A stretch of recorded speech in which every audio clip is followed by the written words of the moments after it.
Atomic structure எந்த ஒரு பொதுவான விஷயத்துக்கும் அடிப்படையான ஒரு விஷயம் தேவை சரிங்களா. அந்த வகையில சயின்ஸ்ல பிசிக்ஸ் அண்ட் கெமிஸ்ட்ரி ஸோ இயற்பியல் அண்ட் வேதியியலுக்கு ஒரு அடிப்படையான ஒரு பாடம் தான் அட்டாமிக் ஸ்ட்ரக்சர். ஸோ இந்த அட்டாமிக் ஸ்ட்ரக்சர்ல இருந்து லைக் எக்ஸாம்ஸ் எல்லா எக்ஸாம்ஸ்லயும் 1 or 2 கொஸ்டின்ஸ் வந்துருது.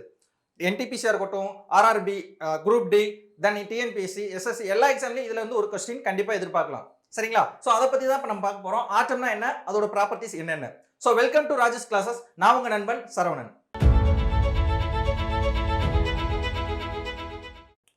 ஸோ இந்த பகுதியில் ஃபர்ஸ்ட் நம்ம பார்க்க போறது என்ன அப்படின்னா ஆட்டம் அப்படின்னா என்னன்னு பார்க்கலாம்.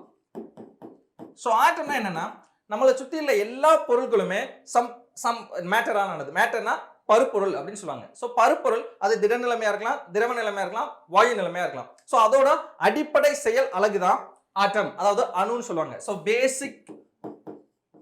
பேசிக் அண்ட் ஸ்ட்ரக்சரல்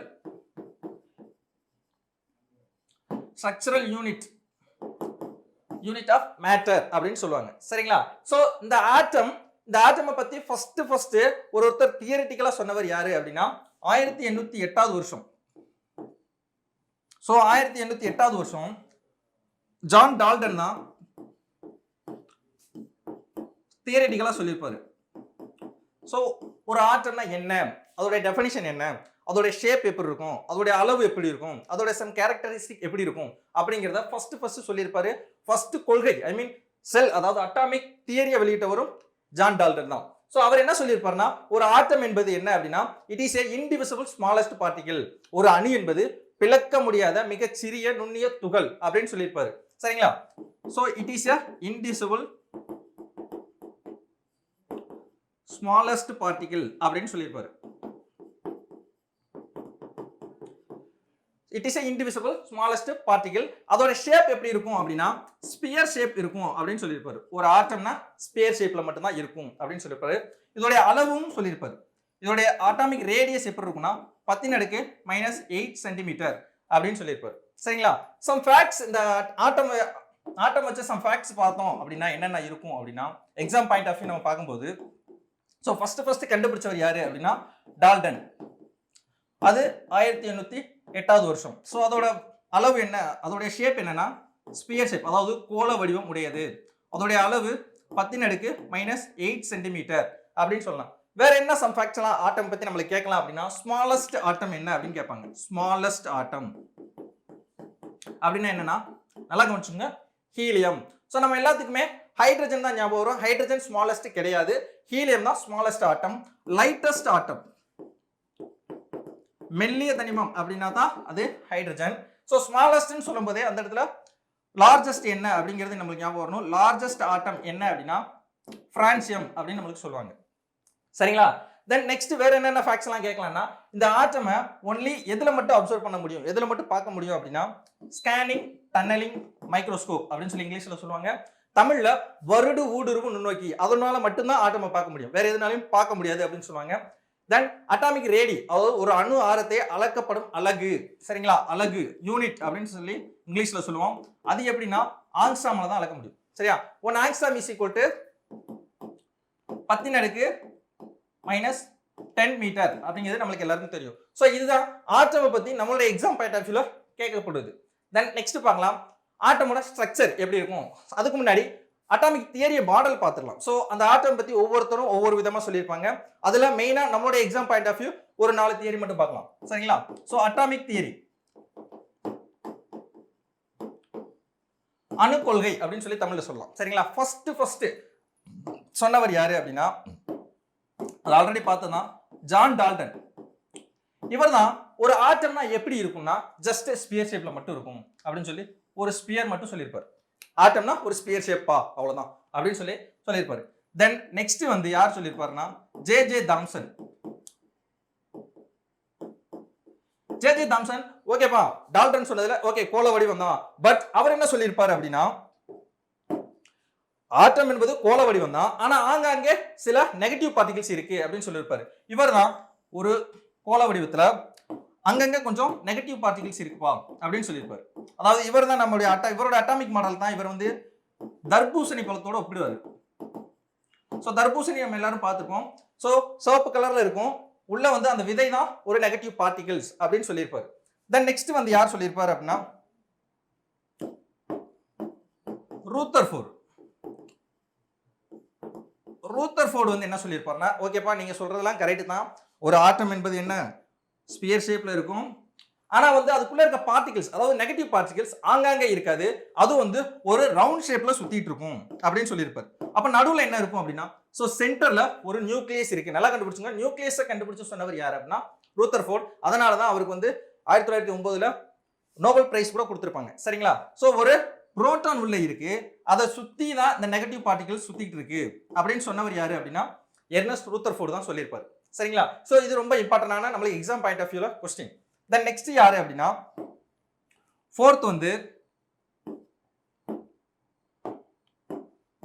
ஃபோர்த் யாரு அப்படின்னா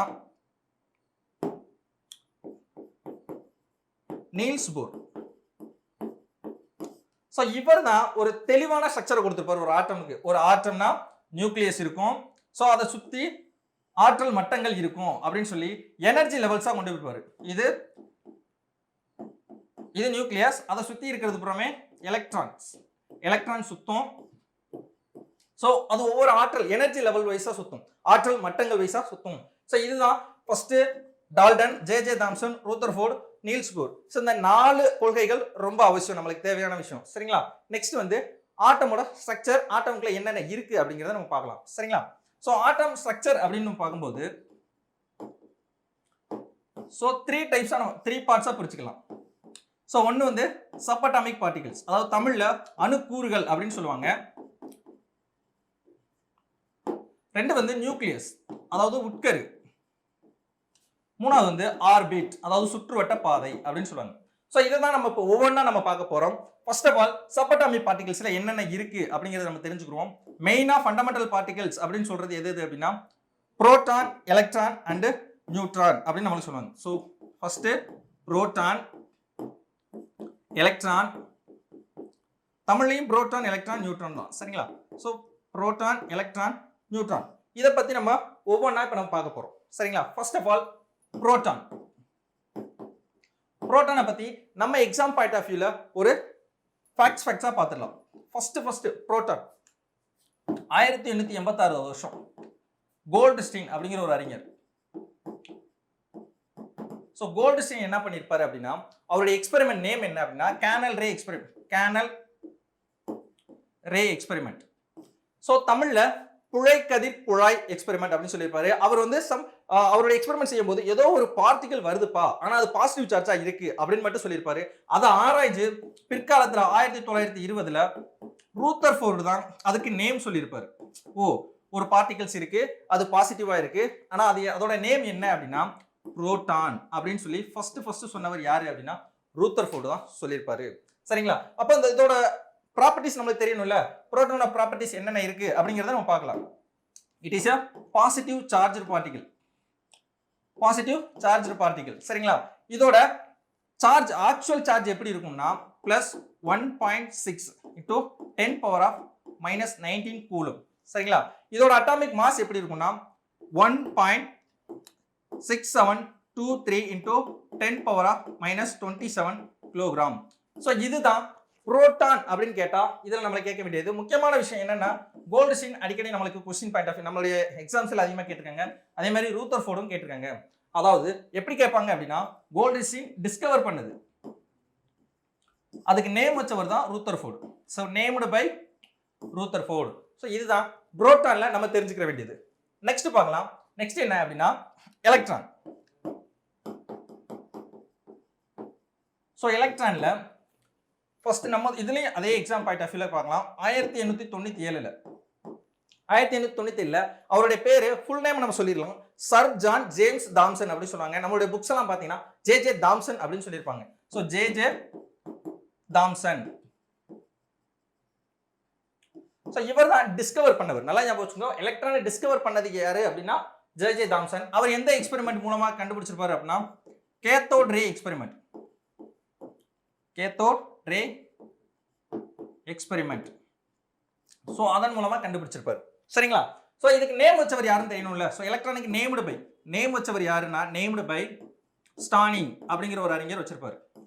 ஓகேங்களா? ஸோ இதுதான் நம்மளுக்கு தெரிஞ்சது. டிஸ்கவர் பண்ணது யாரு, அதுக்கு நேம் வச்சவர் யாரு, என்ன எக்ஸ்பெரிமெண்ட். ஸோ இதோட ப்ராப்பர்ட்டிஸ் நம்ம பார்த்துடலாமா? சரி, ஓகே. இதோட ப்ராப்பர்ட்டிஸ் என்னது? It is a negative charged particle. ஆனா அக்யூரேட் சார்ஜ் வேல்யூ எவ்வளவுனா -1.602 into 10 power of -19 கூலும். அப்போ இந்த சார்ஜ் மட்டும் நல்லா ஞாபகம் வச்சுக்கோங்க. இந்த சார்ஜை கால்குலேட் பண்ணி சொன்னவர் யாரு அப்படின்னா முல்லிகன். முல்லிகன் அப்படிங்கிற ஒரு அறிஞர் தான் சொல்லியிருப்பாரு. நல்லா புரிஞ்சுக்கோங்க. இதுதான் நம்மளுடைய ஃபேக்ட்ஸ் கொஸ்டின்ஸ். ஓகேங்களா? சோ இதோட மாஸ் என்ன இருக்கும்? இதோட மாஸ் என்னன்னா 9.1093 into 10 power of -31 kilogram. So இதுதான் எலக்ட்ரான்ஸ் பேஸ் பண்ணி நம்மளுக்கு क्वेश्चन கேட்கணும்னா இவ்வளவுதான் கேட்பாங்க. யார் டிஸ்கவர் பண்ணா, அதுக்கு நேம் யார் வச்சா, என்ன எக்ஸ்பெரிமெண்ட், அதோட சார்ஜ் என்ன, தென் அந்த சார்ஜோட வேல்யூ அடிக்கடி கேட்டிருக்க क्वेश्चन. ஆர்ஆர்பி என்டிபிசிலே கேட்டிருக்காங்க. அந்த சார்ஜோட வேல்யூ கேட்டிருக்காங்க. தென் அதோட மாஸ். சரிங்களா? நெக்ஸ்ட் என்ன அப்படின்னா last of neutron. Up to 1932, அதாவது 1932 வரையும் 1932 வரையும் நம்மளுக்கு என்ன சொல்லியிருக்காங்க அப்படின்னா ஒரு ஆட்டம்னா ஒன்லி புரோட்டான் மற்றும் எலக்ட்ரானால மட்டும்தான் இருக்கும் அப்படின்னு சொல்லியிருந்தாங்க. ஆனா 1932ல தான் ஜேம்ஸ் சாட்விக், அவருடைய நேம் என்ன அப்படின்னா ஜேம்ஸ் சாட்விக். சோ இவர் யாரு அப்படின்னா ரூதர்ஃபோர்டோட ஸ்டூடெண்ட். ரூதர்ஃபோர்ட் என்ன பண்ணிருப்பாருன்னா கோல்டு ஃபைல், அதாவது ஒரு தங்க தகட்டின் மீது ஆல்பா கதிர்களை செலுத்தி அதன் மூலமா வர பார்ட்டிகல்ஸை கண்டுபிடிச்சு சொல்லியிருப்பாரு. ஆனா இவர் என்ன பண்ணிருக்காரு அப்படின்னா அவர மாதிரியே தான், பட் ஆனா இவர் வந்து பெர்லியம் ஷீட்டை எடுத்துக்கிட்டாரு. சரிங்களா? பெர்லியமோட ஷீட்டை எடுத்துட்டு அதுல ஆல்பா கதிர்களை தாக்குறாரு. ஆல்பா கதிர்னா ஹீலியம் கொண்டு தாக்கும்போது ஒரு ப்ராடக்ட் கிடைக்குது. தென் பிளஸ் ஒரு புதுவிதமான ஒரு துகள் கிடைக்குது. ஆனா அதுக்கு சார்ஜ் இல்லை. ஆனா அதோட மாஸ் பாத்தீங்கன்னா புரோட்டான் மாதிரியே இருந்திருக்கு. அப்போ அவர் சொல்றாரு இல்லப்பா, ஒரு ஆட்டம் அப்படின்னா உட்கரு இருக்கு, உட்கருக்குள்ள புரோட்டான் இருக்கு, அதை சுத்தி எலக்ட்ரான் மட்டும் இல்ல. ஆனா நியூக்ளியஸ்குள்ள புரோட்டான் மட்டும் இல்ல, அதை தாண்டி சில துகள்களும் இருக்கு அப்படின்னு சொல்லி ஃபர்ஸ்ட் கண்டுபிடிச்சவர் யாருன்னா ஜேம்ஸ் சாட்விக். ஆனா அந்த துகளுக்கு வந்து என்ன இல்ல, மின் சுமை கிடையாது. அதாவது it is a neutral particle அப்படின்னு சொல்றாங்க. அப்போ இதுக்கு பேர் தான் நேம் வைக்கிறாரு. என்ன நேம் அப்படின்னா நியூட்ரான். நியூட்ரான் அப்படிங்கிற நேம் வச்சவர். சரிங்களா? சாட்விக் கண்டுபிடிச்சவர் அவர் தான், நேம் வச்சவரும் அதான். அதான் நியூட்ரான்ல நம்ம தெரிஞ்சுக்க வேண்டியது. ஸோ சம் ஃபேக்ட்ஸ் பார்த்துடலாமே வழக்கம் போல. ஸோ இதுல ஃபேக்ட்ஸ் என்னென்ன வரும் அப்படிங்கிறத நம்ம பார்த்துடலாம். It is a neutral particle. அது சொல்லியாச்சு, நியூட்ரல் பார்ட்டிகிள். சரிங்களா? தென் நெக்ஸ்ட் என்ன கேட்கலாம் அப்படின்னா இதோட சார்ஜ், அதாவது இதோட சார்ஜ் நியூட்ரல் சொல்லியாச்சு. இதோட மாஸ் என்ன அப்படின்னா இப்போ நியூட்ரானுக்கு மாஸ் என்னன்னா 1 தான். சரிங்களா? சார்ஜ் 0. ஓகே. தென் இதோட மாஸ், அட்டாமிக் மாஸ் வேல்யூ, நிறை எண் என்ன அப்படின்னா அதே மாதிரி தான், புரோட்டானுக்கு பார்த்த மாதிரி தான் 1.67. அதுல 23 இருக்கும், இதுல 49 மாறும். ஸ்லைட்லி டிஃபரன்ஸ் தான், -27 கிலோகிராம். இதுவே புரோட்டானுக்கு பார்த்தீங்கன்னா 1.6723. சரிங்களா? 10 பவர் -27 கிலோகிராம் பார்த்துருக்கோம். இது புரோட்டானோட மாஸ். ஸோ ரெண்டுக்கும் பார்த்தீங்கன்னா ஸ்லைட்லி டிஃபரன்ஸ் தான் இருக்கும், ரொம்ப மாறுபாடெல்லாம் இருக்குது. இதோட மாஸும் அதே மாதிரி தான் சேமா இருக்கு. ஸோ புரோட்டான் நியூட்ரானும் ஒரே விதமான மாஸ் நம்பரே உடையது அப்படின்னு மட்டும் நம்ம தெரிஞ்சுக்கலாம். சரிங்களா? இதுதான் நியூட்ரான் பாயிண்ட் ஆஃப் வியூல நம்மளுக்கு கொஸ்டின் கேட்கறது. ஸோ இதுவரை நம்ம பார்த்தது சப்அட்டாமிக் பார்ட்டிகல்ஸ் மட்டும் நம்ம பார்த்துருக்கோம். தென் அதுக்கு அடுத்தது ஃபர்ஸ்ட் என்ன பார்க்கலாம் அப்படின்னா நியூக்ளியஸ், அதாவது உட்கரு. ஒரு ஆட்டம் இருந்துச்சுன்னா உட்கரு இருக்கும் அப்படின்னு நம்ம சொல்லியிருக்கோம். ஸோ இந்த உட்கருவை பற்றி தான் இப்போ நம்ம பார்க்க போகிறது. ஓகேங்களா? அதான் நான் ஃபர்ஸ்ட் ஸ்டார்டிங்லேயே சொன்னேன், உட்கரு கண்டுபிடிச்சு சொன்னவர் ஃபர்ஸ்ட் யாரு அப்படின்னு நம்ம சொல்லியிருக்கோம். யாரு? ரூதர்ஃபோர்டு. 1909 இதுக்காக அவருக்கு நோபல் பிரைஸ் கூட கொடுத்தாங்க, இந்த நியூக்ளியஸை கண்டுபிடிச்சதுக்காக. ஸோ நியூக்ளியஸ்குள்ள என்னென்ன சார் இருக்கும் அப்படிங்கிறத இப்போ நம்ம பார்க்கலாம். நியூக்ளியஸ்குள்ள என்னென்ன இருக்கும் அப்படின்னா புரோட்டான் பிளஸ் நியூட்ரான். புரோட்டானும் நியூட்ரானும் இது ரெண்டும் கலந்த கலவை தான் என்ன அப்படின்னு சொல்லுவாங்க அப்படின்னா நியூக்ளியான்ஸ். தமிழ்லேயே எழுதிடலாம், நியூக்ளியான். ஸோ ரொம்ப ரொம்ப முக்கியமான ஒரு கொஸ்டின், அடிக்கடி எக்ஸாம்ல கேட்கக்கூடிய கொஸ்டின். நிறைய கொஸ்டின் கேட்டிருக்காங்க, எஸ்எஸ்சில டிஎன்பிசில நிறைய கேட்டிருக்காங்க. நியூக்ளியான் என்பது அப்படின்னு சொல்லி கீழே ஆப்ஷன் ஏபிசி அப்படின்னு சொல்லி கொடுத்துருவாங்க. புரோட்டான்களின் எண்ணிக்கை, நியூட்ரான்களின் எண்ணிக்கை, புரோட்டான் மற்றும் நியூட்ரான்களின் எண்ணிக்கை, எலக்ட்ரான்கள் எண்ணிக்கை அப்படின்னு சொல்லி கொடுத்துருவாங்க. நல்லா கவனிச்சுங்க, புரோட்டானும் நியூட்ரானும் சேர்ந்தது தான் நியூக்ளியான்ஸ். சரிங்களா? ஸோ இதுதான் நியூக்ளியஸ்குள்ள இருக்குது. தென் நியூக்ளியஸ்குள்ள புரோட்டான் நியூட்ரான் மட்டும்தான் இருக்கா சார் அப்படின்னா கிடையாது. அதுக்குள்ள சில சப்அட்டாமிக் பார்ட்டிகல்ஸும் இருக்கு. அதை இப்போ நம்ம கொஞ்சம் இன்ட்ரோடக்ஷன் மட்டும் நம்ம பார்த்துடலாம். தென் அதுக்குள்ள என்னென்ன சப்அட்டாமிக் பார்ட்டிகல்ஸ் இருக்கு அப்படின்னா நம்மளுக்கு எக்ஸாம் பாயிண்ட் ஆஃப் வியூ நிறைய இருக்கு. நம்ம எக்ஸாம் பாயிண்ட் ஆஃப் வியூ மட்டும் ஒரு 2-3 நம்ம பார்த்துக்கலாம். Positron, so positron, anti proton, meson, neutrino, anti neutrino அப்படின்னு சொல்லி நிறைய போய்கிட்டே இருக்கும். ஓகேவா? ஸோ இந்த இடத்துல நம்மளுக்கு எக்ஸாம் பாயிண்ட் ஆஃப் வியூ என்ன அப்படின்னா பாசிட்ரானை என்ன சொல்லுவாங்கன்னா ஆன்டி பார்ட்டிகல் ஆஃப் எலக்ட்ரான், அதாவது எலக்ட்ரான் துகளின் எதிர் துகள் அப்படின்னு சொல்லுவாங்க. அப்ப எலக்ட்ரானுக்கு நம்ம சிம்பிள் பார்த்திருக்கோம். சிம்பிள் என்னது மைனஸ் வந்திருக்கும் அப்படின்னு நம்ம பார்த்தோம். அதுவே இங்க பிளஸ் இ அப்படின்னு போட்டோம்னா பாசிட்ரான். ஆன்டி புரோட்டான், புரோட்டான் துகளின் எதிர் துகள் அப்படின்னு சொல்லுவாங்க. புரோட்டானுக்கு அங்க பிளஸ்ன்னு பார்த்திருக்கோம், இங்க வந்து மைனஸ் பி அப்படின்னு சொல்லி பார்க்கலாம். சரிங்களா? இது ரெண்டு தான் நம்மளுடைய எக்ஸாம் பாயிண்ட் ஆஃப் வியூ. உள்ள இருக்கிற துகள்கள் புரோட்டான் பிளஸ் நியூட்ரான் இருக்கும். ஸோ இதுதான் மீசான். மீசானை கண்டுபிடிச்சது யாருன்னா யுகாவா அப்படின்னு சொல்லி ஒருத்தர் கண்டுபிடிச்சிருப்பாரு. சரிங்களா? நெக்ஸ்ட் நியூட்ரினோ, நியூட்ரினோ துகளையும் ஃபெர்மி அப்படிங்கிறவர் கண்டுபிடிச்சிருப்பாரு. ஸோ இதெல்லாம் தெரிஞ்சுக்க வேண்டியதுதான். நம்மளுடைய எக்ஸாம் பாயிண்ட் ஆஃப் வியூ பாசிட்ரான்னா ஆன்டி புரோட்டான் தெரிஞ்சு வச்சுக்கணும். எலக்ட்ரானோட எதிர் துகள் என்னன்னு கேட்பாங்க, புரோட்டானோட எதிர் துகள் என்னன்னு நம்மளுக்கு கேட்பாங்க. சரிங்களா? ஸோ இதுதான் நியூக்ளியஸ்ல நம்மளுக்கு எக்ஸாம் பாயிண்ட் ஆஃப் வியூ இவ்வளவு தான் இருக்கு. சரிங்களா? நெக்ஸ்ட் என்ன அப்படின்னா ஆர்பிட், எலக்ட்ரான் சுற்றுவட்ட பாதை தமிழ்ல. சரிங்களா? ஸோ ஒரு ஆட்டம் இருக்கு அப்படின்னா இந்த எலக்ட்ரான் இந்த மாதிரி இருக்குங்க, இதுதான் எலக்ட்ரான் சுற்றுவட்ட பாதை அப்படின்னு நம்மளுக்கு சொல்லுவாங்க. ஸோ உள்ள இருக்கிறது என்ன அப்படின்னா இது புரோட்டான் பிளஸ் நியூட்ரான். ஸோ இதை தான் நம்ம என்ன சொல்லுவோம், நியூக்ளியஸ், அதாவது உட்கரு அப்படின்னு சொல்லுவோம். இதை சுற்றி இருக்கிற அந்த நாலுமே என்ன அப்படின்னா ஆர்பிட்ஸ், அதாவது எலக்ட்ரான் சுற்றுவட்ட பாதை. the imaginary path of an electron, imaginary pathway of electron அப்படின்னு சொல்லுவாங்க. ஸோ அதை ஏன் இப்படி பிரிச்சு வச்சிருக்கீங்கன்னா இதை தான் நம்ம இந்த கொஸ்டின் பாயிண்ட் ஆஃப் வியூ. யார் இந்த மாதிரி பிரிச்சு ஐ மீன் இந்த எனர்ஜி வைஸ் பிரிச்சவர் அப்படின்னா நீல்ஸ் போர். நீல்ஸ் போர் அப்படிங்கிற ஒரு அறிவியல் அறிஞர் தான் ஒரு ஆட்டமை எலக்ட்ரான் வைஸ் ஐ மீன் இந்த எனர்ஜி லெவல் வைஸ் அடிக்கிறப்பாரு. ஒவ்வொருத்துக்கும் ஒவ்வொரு நேம் கொடுத்துக்கலாம். KLMN, அதாவது முதல் ஆற்றல் மட்டத்திற்கு 1 எனவும், இரண்டாம் ஆற்றல் மட்டத்திற்கு 2, மூன்றாம் ஆற்றல் மட்டம் 3, நான்காம் ஆற்றல் மட்டம் 4. அதுக்கு K-க்கு 1, L2, M-க்கு 3 அண்ட் தென் N-க்கு 4. இதெல்லாம் என்னது, எதுக்காக KLMN அப்படின்னு சொன்னா ஒவ்வொரு ஆற்றல் மட்டத்திலும் ஒரு குறிப்பிட்ட எலக்ட்ரான்ஸ் மட்டும்தான் இருக்க முடியும். ஸோ அதை தான் எனர்ஜி லெவல்னு சொல்றாரு. அப்போ அதுக்கு ஒரு ஃபார்முலா கொண்டு வர்றாரு. அதுதான் எலக்ட்ரானிக் கான்ஃபிகரேஷன் சொல்லுவாங்க, 2n². இந்த ஃபார்முலா ரொம்ப முக்கியமானது, அடிக்கடி நம்மளுக்கு எக்ஸாம்ல கேட்டிருக்காங்க. ஸோ இதை வச்சு தான் ஒவ்வொரு ஆற்றல் மட்டத்திலும் எத்தனை எலக்ட்ரான்ஸ் இருக்கும் அப்படிங்கிறத நம்ம கண்டுபிடிக்கணும். ஸோ ஃபேக்ட்ஸ் பார்த்துடலாம். ஸோ ஃபேக்ட்ஸ் பார்த்தோம் அப்படின்னா இப்போ கே ஷெல்ல எவ்வளோ எலக்ட்ரான்ஸ் இருக்கணும் அப்படின்னா கே ஷெல்ல 2 இன்ட்டு நம்பர் என்ன, கே ஷெல்லுக்கு 1, அப்போ 2 இன்ட்டு 1² எவ்வளவு 2.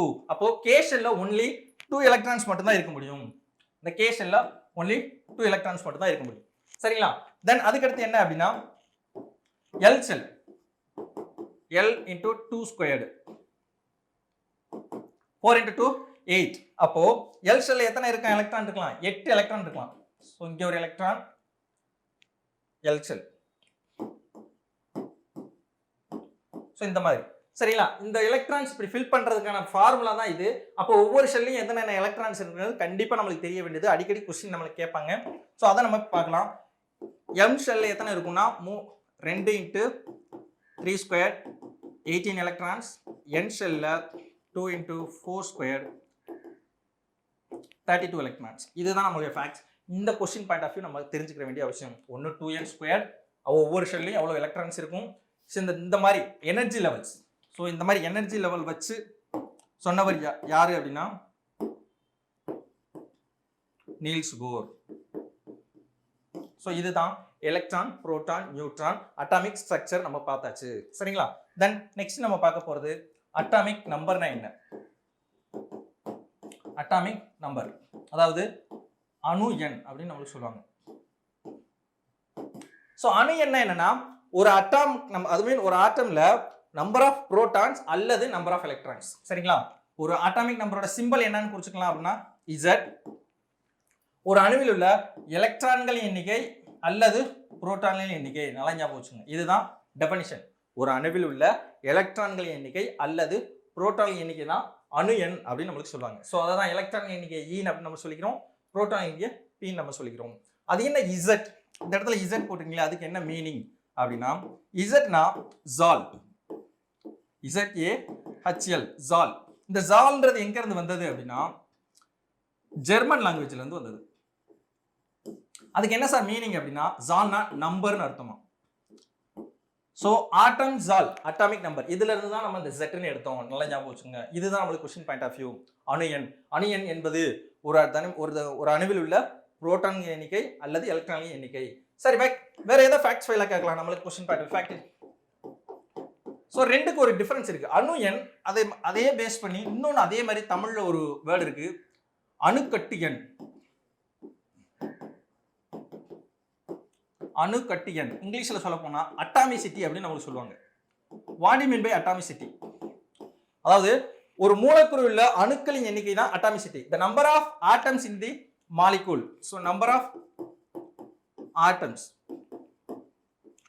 in molecule, ஒரு மூலக்கூறில் உள்ள அணுக்களின் எண்ணிக்கை தான் அட்டாமிசிட்டி.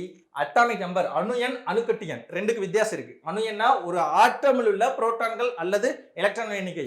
ஆனா அணுக்கட்டின் எண் என்பதுனா ஒரு மூலக்கூறில் உள்ள ஆட்டமோட எண்ணிக்கை, ஐ மீன் அணுக்களின் எண்ணிக்கை தான் அணுக்கட்டு எண். ஃபார் எக்ஸாம்பிள் என்ன சொல்லிக்கலாம், ஏதோ ஒரு மாலிகுல் எடுத்துக்கலாம். இப்போ CO2 கார்பன் டை ஆக்சைடு எடுத்துக்கலாம். இதோட அணுக்கட்டு எண் என்ன அப்படின்னா, கார்பன் 1 இருக்கு, O2 இருக்கு. அப்போ கார்பன் டை ஆக்சைடோட அணுக்கட்டு எண் 3. சரிங்களா?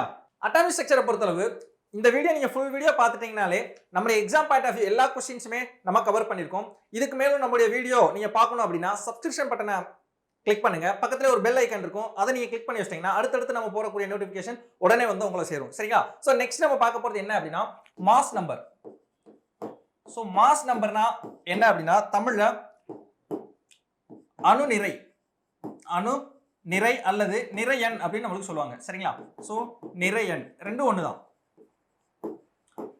சோ நிறை எண் அப்படின்னா என்னன்னா ஒரு அணுவில் உள்ள ஐ மீன் அந்த நியூக்ளியஸ்குள்ள உட்கருவில் உள்ள புரோட்டான்களின் எண்ணிக்கை மற்றும் நியூட்ரான்களின் எண்ணிக்கை இரண்டும் சேர்த்து தான் என்ன சொல்லுவாங்கன்னா நிறை எண் அப்படின்னு சொல்லுவாங்க. அதுக்கு நம்முடைய ஃபேக்ட்ஸ் ஃபைல்ல பார்த்துட்டோம். நம்முடைய ஃபேக்ட் பார்த்தோம் அப்படின்னா சோ ஏனா மாஸ் நம்பர், அதோட சிம்பல். சரிங்களா? அது எப்படி வந்துச்சுன்னு சொல்றோம்.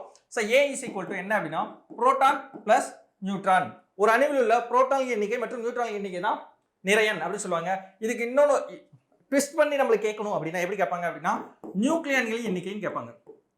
நியூக்ளியான்ஸ், நம்பர் ஆஃப் நியூக்ளியான்ஸ் கேட்பாங்க. ஸோ நியூக்ளியான்கள்லாம் நம்ம ஆல்ரெடி பார்த்துட்டோம். நியூக்ளியான்கள்னா புரோட்டான் நியூட்ரான் இது ரெண்டும் சேர்ந்து தான் நியூக்ளியான் அப்படின்னு நம்ம பார்த்துட்டோம். ஸோ இந்த இடத்துல மாஸ் நம்பரோட சிம்பிள் போட்டு புரோட்டான் பிளஸ் நியூட்ரான் நம்ம போட்டுறோம். ஸோ இதை எப்படி நியூட்ரான் ஒரு அணுவில் நியூட்ரானை எப்படி கண்டுபிடிக்கணும் அப்படின்னு சொல்லி நம்ம பார்க்கும்போது பார்த்தோம்னா ஆல்ரெடி பீனா என்னது புரோட்டானோட எண்ணிக்கை, நம்ம அணு எண் அதாவது அட்டாமிக் நம்பர் சொல்லியிருக்கோம். ஸோ அப்போ A இஸ் ஈக்குவல் டு புரோட்டானுக்கு பதிலா நம்ம என்ன பண்ணிடுறோம், முன்னாடி ஒரு அந்த ஈக்குவேஷன் நம்ம எழுதிடலாம். Z equal to electron is equal to proton அப்படின்னு நம்ம சொல்லியிருந்தோம். அப்போ நம்ம புரோட்டான் போல Z போட்டுக்கலாம். சரிங்களா? Plus neutron. இப்போ எனக்கு நம்பர் ஆஃப் நியூட்ரான்ஸ் எனக்கு தேவை. ஒரு ஆட்டம்ல இருக்க நியூட்ரான்ஸ் எவ்வளோன்னு நான் கண்டுபிடிக்கணும் அப்படின்னா நம்பர் ஆஃப் நியூட்ரான்ஸ் அப்படியே வச்சுக்கிட்டு அட்டாமிக் மாஸ் நம்பர்ல இருந்து அட்டாமிக் நம்பரை நான் கழிச்சாலே போதும், எனக்கு நம்பர் ஆஃப் நியூட்ரான்ஸ் கிடைக்கும். அப்போ A minus Z is equal to neutron. So ஒரு அணுவில் நியூட்ரானை ஈஸியாக கண்டுபிடிக்கலாம். அட்டாமிக் நம்பர்ல இருந்து மாஸ் நம்பர்ல இருந்து அட்டாமிக் நம்பரை கழிச்சாலே போதும், நம்மளுக்கு நியூட்ரான்ஸ் கிடைக்கணும். சரி, ஏதாவது ஒரு எக்ஸாம்பிள் போடலாமா அப்படின்னா ஸோ சோடியம் எடுத்துக்கலாம். சோடியமோட atomic number 11, mass number 23. So இதோடைய 11 அட்டாமிக் நம்பர்னாலே அதில் புரோட்டானோட எண்ணிக்கை 11 தான், எலக்ட்ரானோட எண்ணிக்கையும் 11 தான்.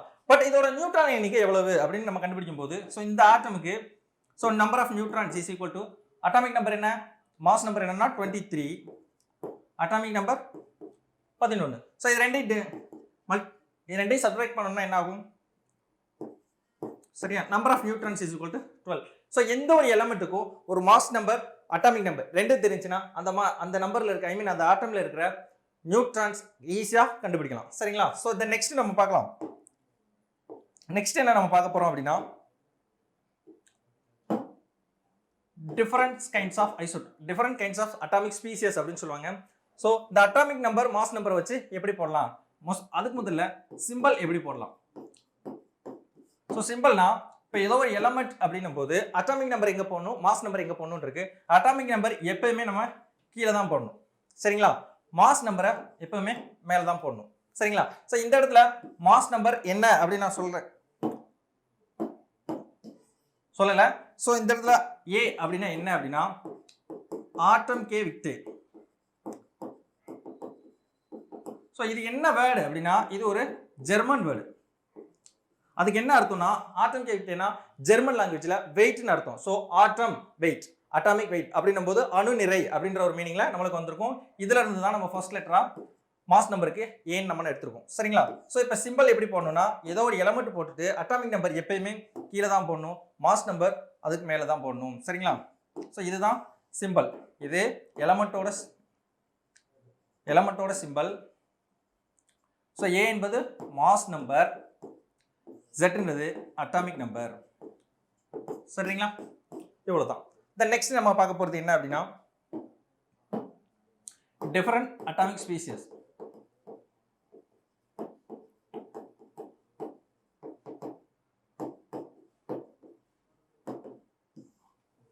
அதாவது ஒன்றும் இல்லை, ஐசோடோப்னா என்ன, இந்த அட்டாமிக் நம்பர் மாஸ் நம்பரை வச்சு ஐசோடோப்னா என்ன, ஐசோபார்னா என்ன, ஐசோட்ரோன்னா என்ன, இதான் நம்மளுக்கு பேசிக்கா நம்மளுடைய क्वेश्चन பாயிண்ட் ஆஃப் வியூ கேட்கிறது. தென் எக்ஸ்ட்ராவும் நம்ம தெரிஞ்சு வச்சுக்கலாம். ஐசோ எலக்ட்ரான்ஸ் அப்படின்னு இருக்கும், ஐசோஸ்டர்ஸ் அப்படின்னு கூட இருக்கும். சரிங்களா? சோ இது நம்ம என்னன்னு பார்க்கலாம். Okay, so first of all ஐசோடோப்னா என்ன அப்படின்றத நம்ம பார்க்கலாம். ஐசோடோப்னா ஒண்ணுமே இல்ல, same atomic number different mass number. சரியா? சோ நமக்கு தெரியறதுக்காக இந்த இடத்துல மேல சேம்னு போட்டுக்கிறோம், ஒரு சின்ன ஷார்ட் இருக்காங்க, இந்த இடத்துல டிஃபரண்ட்னு போட்டுக்கிறோம். சரிங்களா? அட்டாமிக் நம்பர் சேமா இருக்கணும், மாஸ் நம்பர் டிஃபரண்டா இருக்கணும். அப்போ ஐசோடோப்பை பொறுத்தளவு அட்டாமிக் நம்பர், சரியா, அட்டாமிக் நம்பர் சேமா இருக்கும், மாஸ் நம்பர் டிஃபரண்டா இருக்கணும். அவ்வளவுதான். சோ எக்ஸாம்பிள் பார்த்துட்டோம் அப்படின்னா ரொம்ப சிம்பிள், 1H1 1H2. சோ இந்த இடத்துல பாத்தீங்கன்னா கீழ இருக்க அட்டாமிக் நம்பர் எப்படி இருக்கு, சேம் இருக்கு, மேல இருக்க மாஸ் நம்பர் டிஃபரண்டா இருக்கு. இதை வச்சு ஐசோடோப் கண்டுபிடிச்சலாம். தென் ஐசோபார்னா என்ன? சோ ஐசோபார்னா என்னன்னா அது அப்படியே டிட்டோ மாத்தி போட்டுக்கலாம். சரிங்களா? டிஃபரண்ட் மாஸ், அதாவது same mass number different atomic number. அப்போ சேம்ல என்ன வந்துரும், மாஸ் வந்துரும், டிஃபரண்ட்ல அட்டாமிக் நம்பர் வந்துரும். அவ்வளவுதான், டிட்டோ மாத்தி போட்டோம்னா போதும். சோ இதுக்கு எக்ஸாம்பிள் என்ன பார்த்துட்டோம்னா பொட்டாசியம் அண்ட் கால்சியம் போட்டுக்கலாம். சோ இங்க 19, இது 20, பட் அதோட மாஸ் நம்பர் பாத்தீங்கன்னா ரெண்டுக்குமே 40 தான். சோ இதுதான் பார்க்கணும். சரிங்களா? Different atomic number, same mass number, that's all. Then அதுக்கு அடுத்து நம்ம பார்க்க போறது ஐசோடோன். ஐசோடோன்னா ஒண்ணுமே இல்லப்பா, சேம் எல் நியூட்ரான்ஸ், அவ்வளவுதான். நியூட்ரான்ஸ் சேமா இருக்கும், அதனால தான் அந்த நியூட்ரான்ஸை நான் கால்குலேட் பண்ணி காமிச்சேன். சரிங்களா? சோ மாஸ் அட்டாமிக் நம்பர் இருந்தாலும் மாஸ் நம்பரும் டிஃபரெண்டா இருந்தாலும் அதோடைய நியூட்ரான்ஸ் எப்படி இருக்கும்னா சேமா இருக்கணும். ஃபார் எக்ஸாம்பிள் என்ன பண்ணலாம் அப்படின்னா எக்ஸாம்பிளுக்கு சோடியம் மெக்னீசியம் எடுத்துக்கலாம். ஸோ சோடியமுக்கு 11 அட்டாமிக் நம்பர், 23 மாஸ் நம்பர். சரிங்களா? இதுக்கு 12 24 24. ஸோ எப்படி சார் நியூட்ரான்ஸ் கண்டுபிடிக்கலாம்? 23 13 போச்சுன்னா 12 வந்துடும். ஸோ அதே மாதிரி 24 இருந்து 12 போச்சுனாலும் நம்மளுக்கு 12 வந்துடும். சரிங்களா? இதுதான் மேக்ஸிமம் நம்முடைய எக்ஸாம்ஸ்ல அதிகமாக கேட்கப்பட்ட கொஸ்டின்ஸ். அதுக்கடுத்து ஐசோ எலக்ட்ரான்ஸ்னா என்னன்னா சேம் நம்பர் ஆஃப் எலக்ட்ரான்ஸ் இருக்கணும், அவ்வளவுதான்.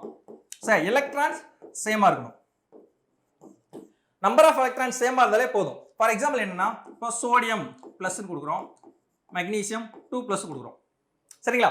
சோடியம் பிளஸ்னா என்ன அர்த்தம்னா சோடியத்துல இருந்து ஒரு எலக்ட்ரான் வெளியே போயிருச்சு. அப்போ ஆல்ரெடி 11 இருக்கு, 11ல இருந்து 1 போயிருச்சு அப்படின்னா மிச்சம் இருக்கிறது 10 இருக்கும். சரிங்களா? 10 எலக்ட்ரான்ஸ் இருக்கும். சரி, Mg2+ போட்டுருக்கோம், ஆல்ரெடி அதோட அட்டாமிக் நம்பர் 12 எலக்ட்ரான்ஸ் இருக்கு, அதுல 2+ போட்டோம்னா 2 எலக்ட்ரான்ஸ் வெளியே போயிருச்சுன்னு அர்த்தம். எனக்குமே பிளஸ் அப்படின்னா வெளியே போயிருச்சு அப்படின்னு அர்த்தம். அப்ப 2 இதுல போயிருச்சு அப்படின்னா இதுலயும் 10 இருக்கு, அப்போ சேம் நம்பர் ஆஃப் எலக்ட்ரான்ஸ் இருக்கு. இதுதான் ஐசோ எலக்ட்ரான்ஸ் நம்ம சொல்றோம். சரிங்களா? ஐசோ ஸ்டேட்ஸ்னா ஒண்ணுமே இல்லப்பா, அது தனியா சொல்றோம். Same number of atoms, same atom இருக்கணும், சேம் எலக்ட்ரான்ஸ் இருக்கணும். சரியா? சேம் ஆட்டமா இருக்கணும், சேம் நம்பர் ஆஃப் எலக்ட்ரான்ஸ் இருக்கணும். For example nitrogen N2. சரிங்களா? சோ இதுதான், இவ்வளவுதான் நம்மளுடைய ஸ்ட்ரக்சர் ஆஃப் ஆட்டம்ல டிஃபரெண்ட் அட்டாமிக் ஸ்பீசியஸ்ல இவ்வளவுதான் இருக்கு. இதை தான் நம்ம கொஸ்டின் பாயிண்ட் ஆஃப் வியூ நம்ம பார்க்குறோம். ஓகேங்களா? So I hope to understand. So ஓரளவு புரிஞ்சிருக்கும்னு நான் நினைக்கிறேன். அடுத்த வீடியோவில் நம்ம சந்திக்கலாம். நன்றி.